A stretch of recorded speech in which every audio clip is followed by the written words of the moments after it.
Hello guys, welcome back with me again in the channel. On today's tutorial, I'm going to show you how you can get this black vintage frame to apply to your videos in a CapCut mobile.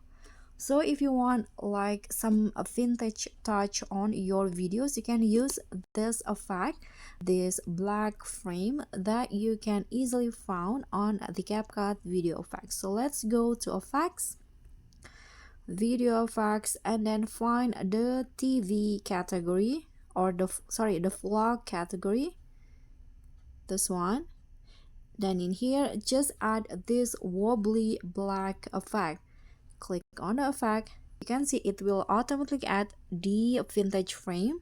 Here you can always adjust the atmosphere. I'm going to go with 100. Okay, to make the frame bigger, click on the check icon, then just apply it to the whole clip. So after that you are done. But if you want to to make it more vintage, you can add the nostalgic effect that you can find under the retro category. Let's try to, you can add this black noise or nostalgic. Let's try the black noise first.